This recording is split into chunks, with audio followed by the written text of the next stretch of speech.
vor der Gefahr. Und sie nahmen sogleich den Soldaten mit.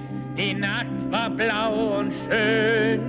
Man konnte, wenn man keinen Helm auf hat, die Sterne der Heimat sehen.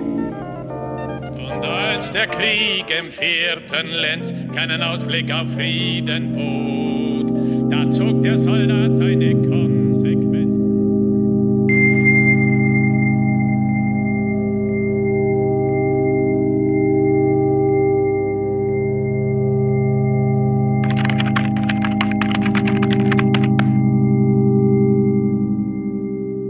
Pernah nggak sih kamu nonton film atau teater, terus tiba-tiba kamu nangis, kayak terhanyut gitu dalam cerita. Kamu ngerasa tokohnya itu kamu, dan penderitaan di atas panggung itu kayak ngena banget di hati kamu. Dan di ujung pertunjukan kamu bilang, wah, nyentuh banget ya.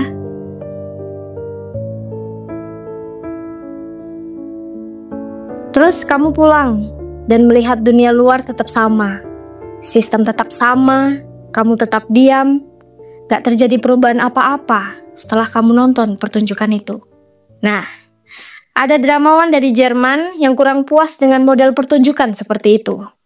Buat dia, kalau seni cuma bisa bikin kita baper dan bikin kita pasif sama keadaan, artinya seni itu gagal. Nama orang ini adalah Bertolt Brecht, seorang penyair, penulis drama, sutradara, dan juga seorang Marxis yang sangat politis. Dia percaya kalau teater bukan tempat untuk melarikan diri dari kenyataan, tapi sebagai alat untuk membongkar kenyataan itu sendiri. Dan bukan cuma kenyataan individu, tapi kenyataan sosial, ekonomi, politik.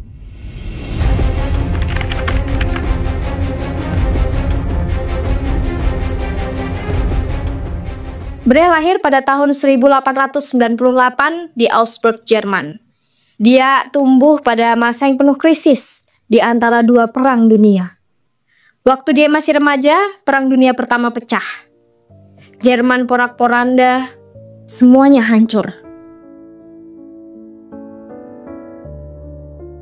Setelah Perang Dunia pun, ekonomi amburadul, inflasi gila-gilaan, banyak orang yang kelaparan. Tapi di saat yang bersamaan, industri berkembang dengan pesat. Namun, keuntungan hanya dirasakan segelintir elit. Sementara buruh yang kerja siang malam, bahkan tidak punya ruang untuk hidup yang layak.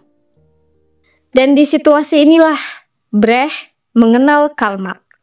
Dia mulai melihat dunia bukan sebagai sebuah takdir, tapi sebagai hasil dari struktur ekonomi yang timpang. Yang membentuk cara berpikir manusia bukanlah hati nurani, tapi kondisi sosial ekonominya.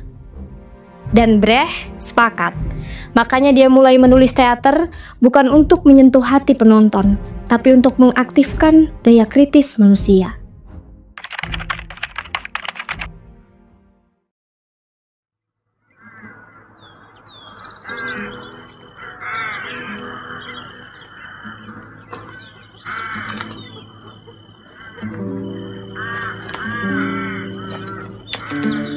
I wonder how old I am. Without papers, there's no way of telling. I still think of myself as young, when my father and mother played affairs, and I used to do the death dive into a tub of water. Then they died. A German lady took me in and taught me things. And I grew up, became a governess. But I have no papers. I could be anybody from anywhere. I don't even know if my parents were married.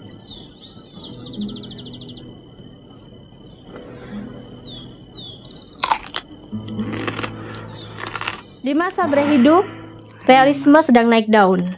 Tokohnya orang biasa, dialognya realistis. Kalau tokohnya nangis, penontonnya ikut nangis. Kalau tokohnya seneng, penonton ikut seneng. Saat pertunjukan selesai, penonton bertepuk tangan, lalu pulang. Nah, menurut Brecht, justru ini berbahaya. Penonton terlalu terhanyut, terlalu terbawa, sampai lupa bertanya, mengapa si tokoh menderita, Mengapa sistemnya seperti itu? Siapa yang diuntungkan dan siapa yang dirugikan? Buat Brecht, ini masalah. Karena kalau teater cuma bisa bikin penonton merasa tanpa bisa bikin penonton berpikir, maka kita akan jadi penonton selamanya, bukan agen perubahan.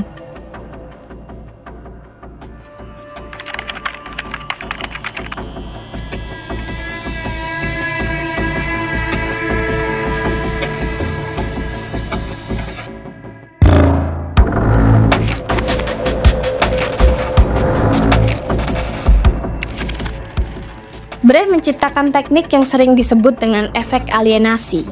Tujuannya untuk menjaga penonton tetap sadar bahwa mereka sedang menonton, agar tidak terlalu terhanyut dan tetap berjarak. Supaya penonton bisa tetap berpikir, bukan cuma merasa terhibur. Teknik-teknik epik teater Brecht yang paling terkenal misalnya yang pertama, tokoh keluar dari karakter dan berbicara langsung dengan penonton.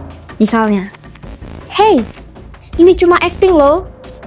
Atau perubahan adegan yang ditampilkan secara terang-terangan tanpa ada upaya untuk menyembunyikan transisinya. Kemudian ada musik yang tiba-tiba muncul memotong suasana hati penonton supaya penonton tidak terlalu terhanyut dan terbawa.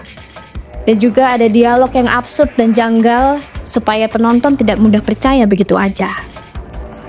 Dan juga segenap teknik lainnya yang bertujuan untuk memutus keterhanyutan penonton. Kenapa ini disebut epik? Karena ini menolak ilusi yang selama ini dianggap esensi dalam teater. Brecht ingin panggung menjadi ruang refleksi, bukan pelarian emosi. Ini menuntut penonton terus berpikir dan bertanya, bukan hanya terhanyut menikmati cerita.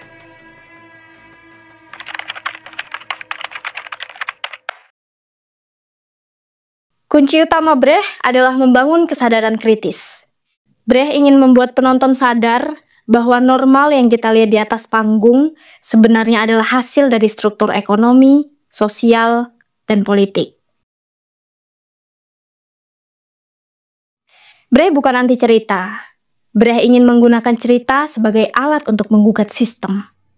Contohnya, Mother Courage and Her Children. Perang bukan soal pahlawan, tapi soal siapa yang diuntungkan dan siapa yang terperangkap dalam siklus bisnis peperangan. Zur Rechten vom Feldhauptmann ist gesessen. Da war es Kühnheit. Die Bauern seinen Vieh wegnehmen, was wäre daran kühn? Das war töricht von dir, du. Wenn ich töricht gewesen wäre, wäre ich verhungert, du Klugscheißer. Und jetzt, weil du klug bist, geht dir der Kopf auf, du Idiot. The Good Woman of the Season. Kebaikan jadi sulit karena sistem kapitalis memaksa orang jadi pragmatis. Sie bezahlen oder ich verklage Sie. Vetter! Ich bin der Vetter!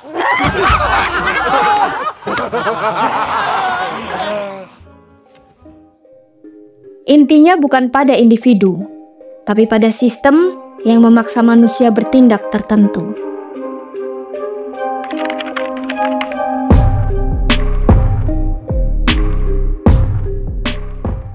Prinsip utama Brecht adalah think historically, atau berpikirlah secara historis. Artinya, jangan menganggap dunia sudah dari sananya begitu. Semua, gender, kelas sosial, kerja, kekuasaan, semua dibentuk oleh sejarah. Kalau bisa dibentuk, berarti bisa dirubah. Kalau kamu nonton teater Brecht, kamu gak cuma bilang, kasihan ya dia, tapi kamu juga bertanya, kenapa ini bisa terjadi? Siapa yang bertanggung jawab? Dan apakah ini bisa dirubah?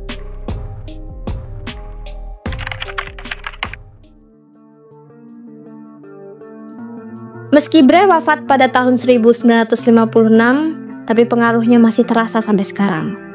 Banyak karya modern seperti film, teater, bahkan stand-up komedi mengadopsi prinsip Brechtian, yakni menghilangkan dinding batas antara aktor dan penonton, mengajak penonton jadi bagian dari diskusi, komentar sosial yang tajam dan kritis, humor pahit yang menantang, musik dan elemen yang mengganggu emosi, ending terbuka yang tidak memuaskan, memaksa penonton berpikir lebih jauh. Contohnya, film Sorry to Bother You yang mengkritik sistem kapitalis dengan cara absurd dan provokatif. Serial Black Mirror yang memaksa kita refleksi tentang teknologi dan kekuasaan. Serta beberapa teater dan pertunjukan di Indonesia yang menggunakan gaya Brecht untuk kritik sosial. Where's the limit? I can't give now. More expenses, taxes, loans, right?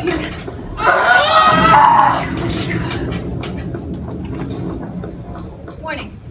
This scene causes emotional distress. Katrin is pissed at her mother and reacts violently in this situation. Brecht mengajak kita sadar bahwa kemiskinan, ketimpangan, perang bukanlah hal yang wajar. Kita berhak untuk tidak menerimanya begitu saja. Bagi Brecht, teater bukanlah panggung untuk melarikan diri, tapi ruang untuk mengganggu kenyamanan, untuk membangun kesadaran kritis dan memulai perubahan. Karena dunia bukanlah sesuatu yang harus kita terima apa adanya. Dunia bisa dipertanyakan, dunia bisa dirubah.